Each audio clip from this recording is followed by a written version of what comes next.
Alright, so here we are at the machine and we need to get it set up so that our knit contour works appropriately. Alright, so the very first thing that you want to do is load your pattern in. And in order to do that, you're going to open this little flipper. Now there's a white plastic piece with two little gray clips on either side. To open it, you want to pull this lever forward to the circle mark. And that whole assembly kind of sinks down into the machine.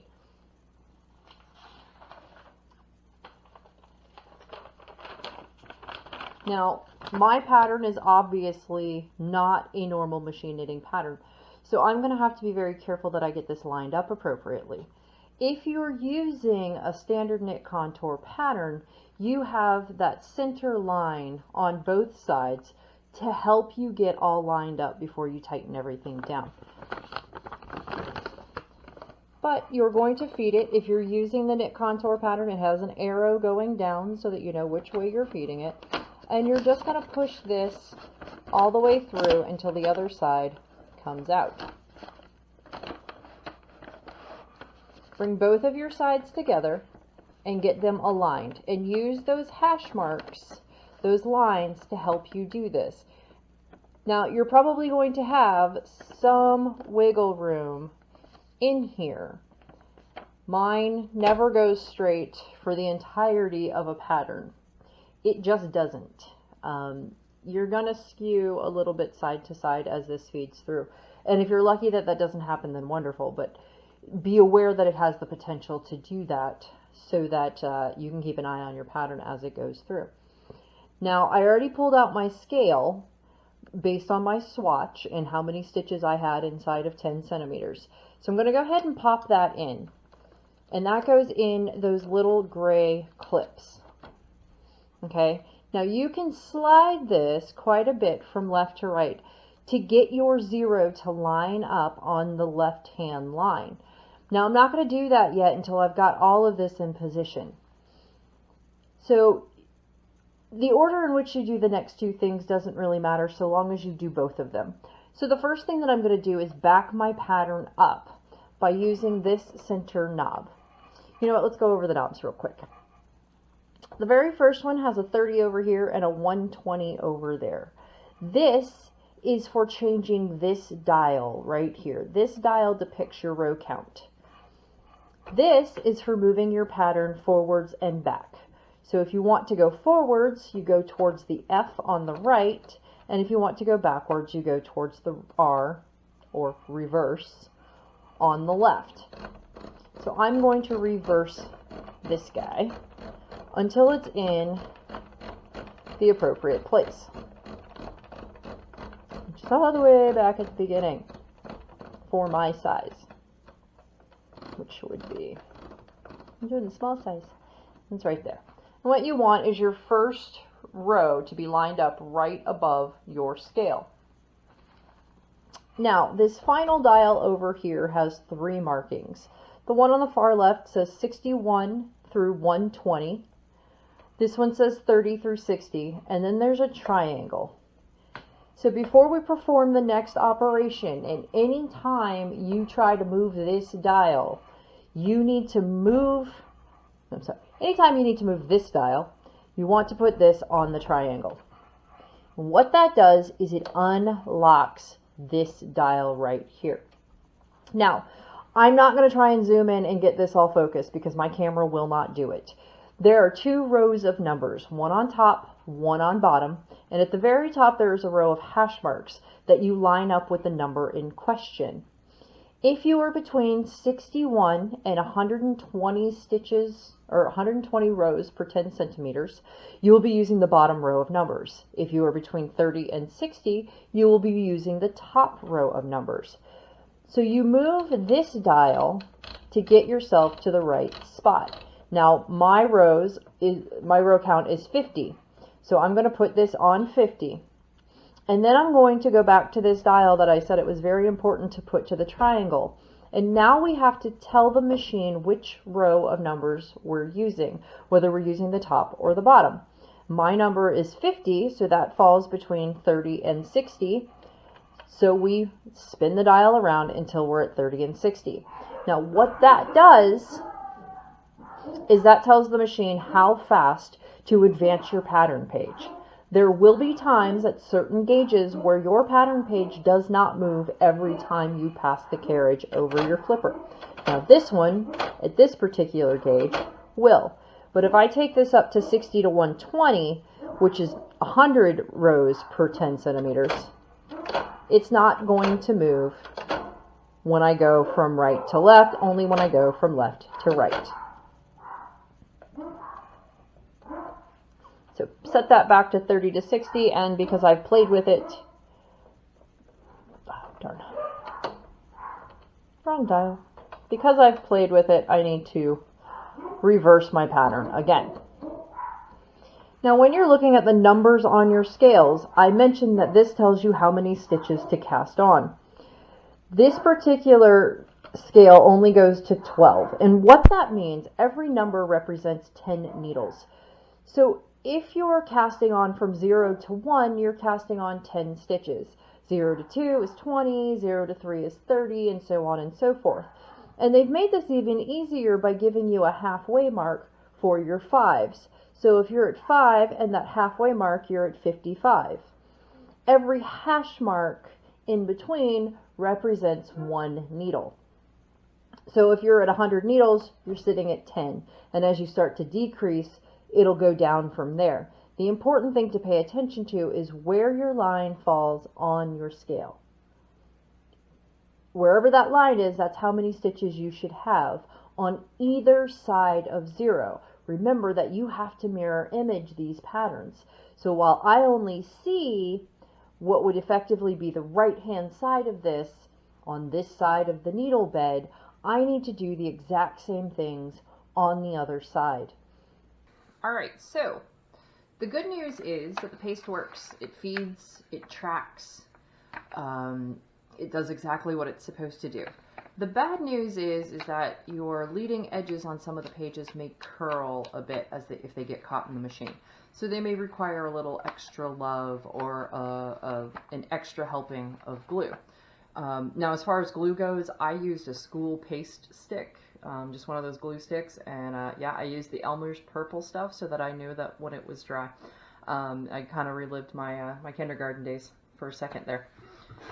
Alright, so when I did my initial gauge swatch for this particular yarn, this is a 218 wool silk blend, 50-50. I was on a tension 1, and I was getting 67 rows, 42 stitches, which is a really, really small gauge. So when I loaded the pattern in with those metrics and I put the scale up against it, it was telling me that I needed 120 stitches on either side of 0. Now obviously that doesn't work. I only have 100 stitches on either side of 0. So I decided to do a second swatch and double the yarn. So I went from a tension 1 up to a tension 6 when I doubled that yarn. I liked the fabric that came out, so I took new measurements. My rows changed from 67 to 50. So this is actually going to knit up quite a bit faster. And my stitches went from 42 all the way down to 29, which means now at the widest part of this, I only need about 85 stitches on either side of 0. Now for this particular pattern, it does have a short sleeve t-shirt feel to it. One of the things that it has as an added piece is a cuff that goes on the sleeve, which actually creates the sleeve itself. So I've decided to use my full bed instead of only going to those 85 stitches and just create that cuff as I go. So if you have the opportunity to do something like that, by all means use it rather than having to knit a separate piece and sew it in. So without further ado, because we're working from the shoulder to the bottom, you're going to have to work your shoulders separately, just as you would if you were working from the bottom to the top. So when you cast on, you kind of have to bear that in mind. I'm going to go ahead and cast on for both sides, but because I'm going to short row both my neck and my shoulder, I am just going to have those extra stitches in hold, and it'll already be set up and ready to go for me, which is going to make rehanging my shoulders and picking up my neckline that much easier, because this is a finished neckline. It has a fold over neckline, something that we've seen and done thousands of times. But in this case, we're just going to do it in stockinette. We're not going to do it in ribbing. Or I'm going to do it in stockinette, not ribbing. So to cast on, I'm going to bring all of my needles forward. I'm going to make sure that my carriage is not set to hold, because that's really important. Otherwise, nothing's going to happen when I run the carriage.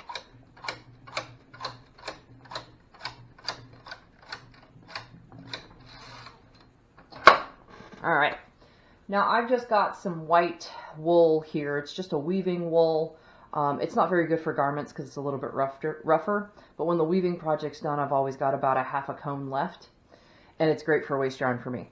Sorry guys, I don't really use acrylic unless I'm repairing a vintage blanket, and then whatever's left gets donated to charity. So thread the carriage. Now I'm going to cast on at a higher tension than what my main tension is going to be. And the reason why is because I'm just going to use an open cast on. I don't need to do anything special with this. It doesn't need to be a closed cast on. As long as I'm careful and I watch the critters in the room, it's not going to come unraveled.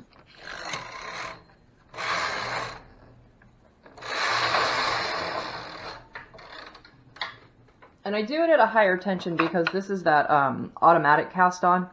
For the brother users out there, at this point you would just hang your comb.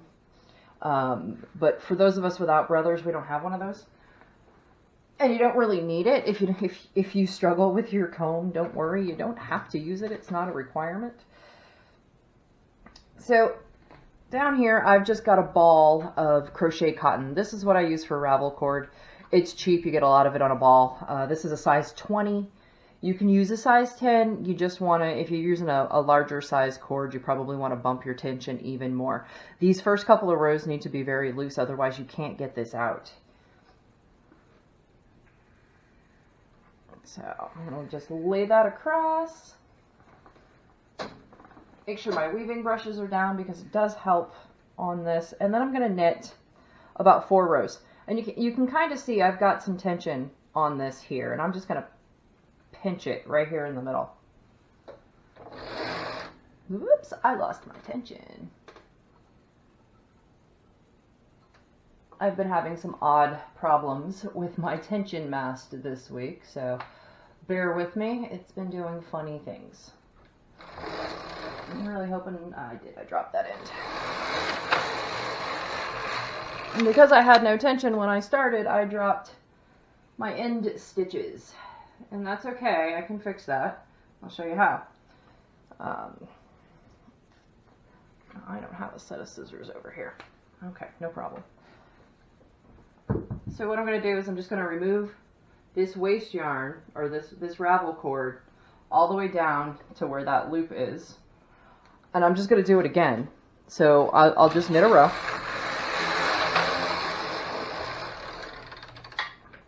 Take this up and around the gate peg. Now this is going to cause me a little trouble later, but that's okay. I can fix it. And bring it back down on that side. And double check that elastic thing. Once we're all in and everybody is secure, you don't really have to hold the ends of the ravel cord. They're kind of locked in.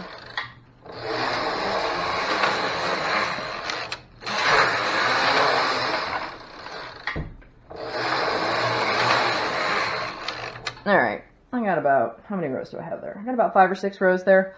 That'll do me. So now what I need to do is actually remove this ravel cord, because what it's done, it's tucked all of my stitches right up against the gate pegs. So the first row is actually locked to the gate pegs, and that's what that does. If you use a bond machine and you use the hem and the elastic cord, that's kind of what this does, but you don't have gate pegs on the bond machine. So there's nothing to get caught up on. Now, I did say I was going to have a problem down on the other end here because I had to wrap that cord completely around one of these gate pegs. And of course, I don't really remember which one. I can take a guess by where this is hanging. But I'm going to dig in here and get this guy off of that gate peg, because your end gate pegs tend to wrap themselves. So we're going to do that. And then I'm going to find, by kind of digging underneath here, who is actually wrapped completely around. And there it is, right there. And you can use your latch tool to kind of grab that, loosen it up enough that you can pull it out, is the idea. I lost my white ravel cord in my white yarn. So if you can't get it from the underside, you can actually grab it from the top side. Just dig underneath it, snag it, and pull it up and over the gate peg. Once you've done that, you may or may not still have issues. Hopefully you don't do what I just did, but as you can see, I've been doing this for a while and I still make mistakes. That's part of the learning process, right? Or at least that's what we tell ourselves. So what I'm going to do is I'm just going to snag that out of there and hope that maybe I'm in a position now to pull it the rest of the way out.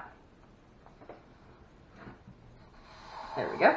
And I removed my clamp on my tail, which you can't see because it's just outside of camera frame. Make sure before you pull your ravel cord out on this automatic cast on that you take that clamp off, because if you don't, it's going to unravel on you and you're going to think you've done something horribly wrong. But you haven't. We've all done that several times, and most of us have actually gone into a Facebook group and said, okay, why isn't this working? And somebody much more experienced than us has asked the question, do you have a clamp on your tail? And then we kind of feel like we should have known that. But machine knitting is not intrinsic, okay? These are not skills that you're supposed to innately have. If you're into machining or, into engineering, then you might be a little better equipped, so to speak, to figure this out. I have a background in engineering, so when I got my first machine, it was fascinating to me because it could do all of these things from an era when we didn't see these things. And this machine is actually my very first machine. It's the one I always go back to. I should upgrade it and get something a little nicer, but I love it and it does everything that I need it to do. So I'm not a big fan of fixing what isn't broken. Although I have fixed this broken machine many, many times. Alright, so now you'll notice I have a lot of weights on here. Okay, this machine, she likes weights. Alright, I don't know why. I have knit on other 360Ks that don't like this much weight. Mine's a weight queen. She likes it, and I give her what she needs. Because then she treats me well. So I'm just going to run off a couple of more rows in waste yarn here, and then I'm going to do a row of ravel cord.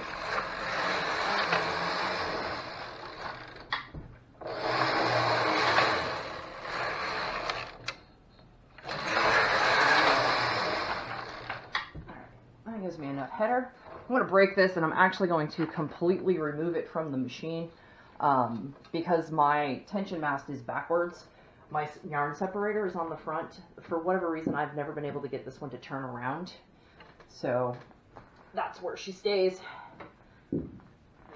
So I'm going to grab my ball here of cotton cord because I'm going to need a long piece to knit this off. And I'm currently sitting at a tension 8, and I'm going to leave it there because that's going to be a nice big loop on this ravel cord, which is going to help it to release a little bit nicer when I'm ready. Sorry, I have to move my stand a little bit. I'm a little too close to the wall over here. Okay. Now, as far as clamps, clips, weights, all that stuff goes, everybody's got their favorite. If you've got a, well, there you go. If you've got a binder clip laying around, these are great if you can catch it. You can also tie your end through one of these, and that just gives you a little bit of weight on your end when you're starting to knit. Clothespins work great too. I'm a big fan of these hemostat pliers. I got a pack of 5 or 6 of them on Amazon for I think $10. They come in all sorts of different sizes. And what I like about them is they do actually lock. So when you squeeze the handles, they've got a ratchet in the middle and they lock. And they're great for small things like this. So as you can see, they hold quite well. I'm not saying that's what you have to use. I'm just saying that this is a tool you might not have thought of. Now, why would you want to put a weight on the end of your yarn? Well, because I need one hand to hold the ravel cord and the other hand to move the carriage. And the last time I checked, I only had 2 hands. As much as I would love to have more, It's just not in the cards.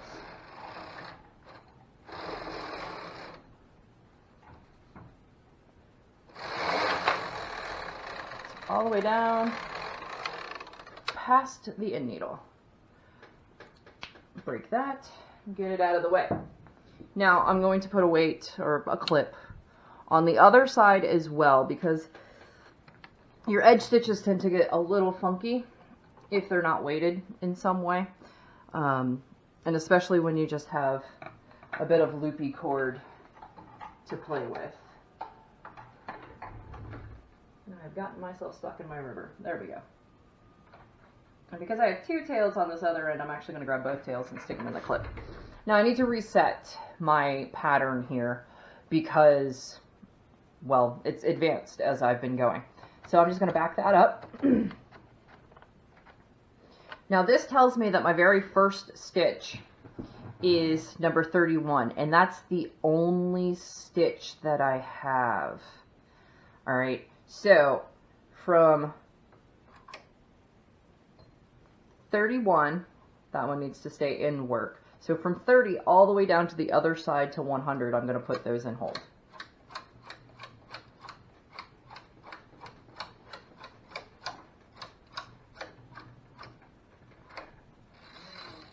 And then from 32 all the way down to 100, I'm going to put those in hold. And again, I'm just leaving 31 right there, and it's in C position because I pulled it forward. Not paying attention. Okay, I'm going to put my carriage in hold so that those stitches don't actually knit unless they're supposed to.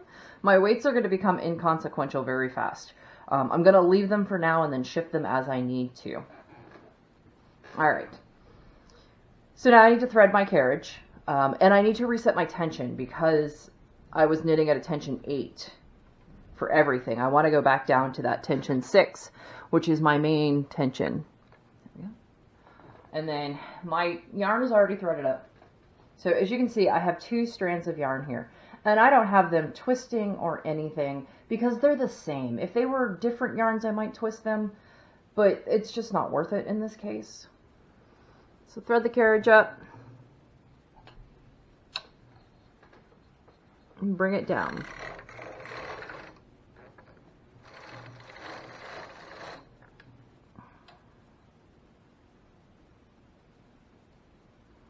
I don't want to have a whole lot of waste yarn here, so I'm probably going to play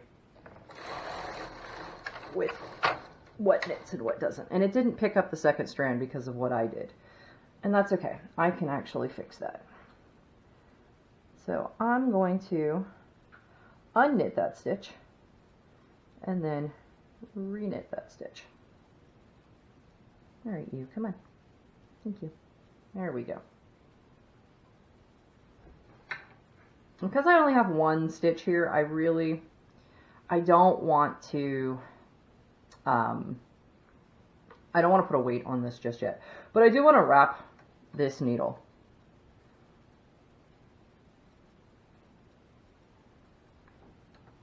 I want to make sure you go far enough past so that you actually trip your tripper there. And I'm now advanced enough that I should have 32 stitches in there. And now I have 32.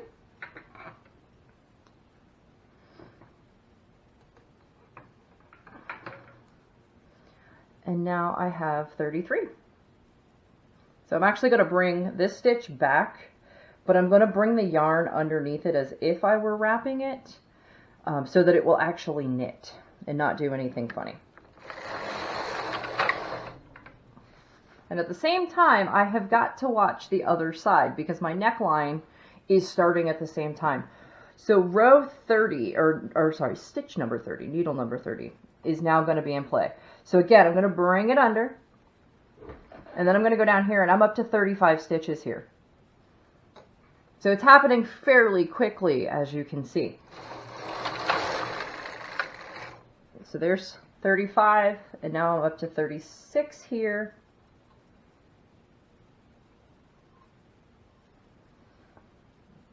And my neckline hasn't moved.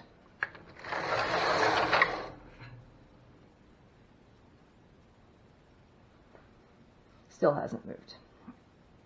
All right, 38. So I'm going to bring 2 needles back.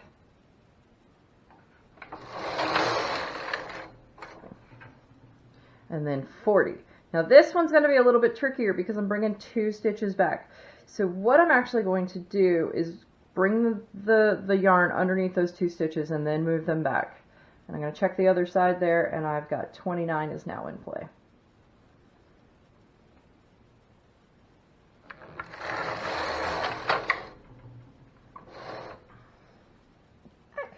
Itchy nose. And we've got 42 over there. And as you can see, I'm wrapping the edge needle as I go. I'm not doing it so much on the shoulder side. And the reason why is because I'm going to be picking up those stitches anyways when I do my back. And I'm going to hang this directly on the back so that I don't have a seam in the shoulder. I am, however, going to move this big weight and put a smaller weight over here.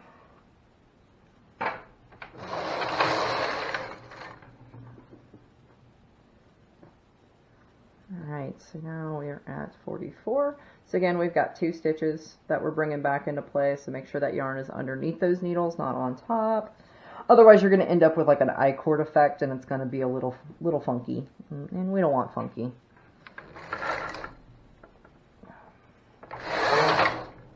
Okay. One more needle coming back here. Gotta watch out for those weaving. And then over here we're at 46. So 2 stitches there. And you can see I'm creating this nice little edge here.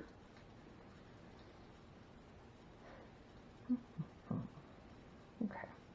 So still at 42. We've got 47-ish. Somewhere between 47 and 48. So I'm actually just going to do the 47 and I'll catch 48 on the next pass. Oops. Alright, so now what do we have? This one's coming back to be worked. We want to wrap the next stitch. So we're going under 2 needles. This one will get wrapped, that one will get knit. On this side we're at 49.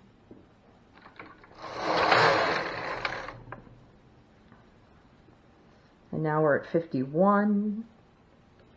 Now you could, of course, wrap these shoulder stitches if that's your preference. If you're not going to rehang those stitches, you wouldn't even cast this on waste yarn. You would probably just be increasing, and that's perfectly fine. I'm a big believer in playing, so I like to try new things and see if they'll work. And if they don't, then I've learned a lesson and I make a note, usually mentally, not very rarely physically, and I proceed from there.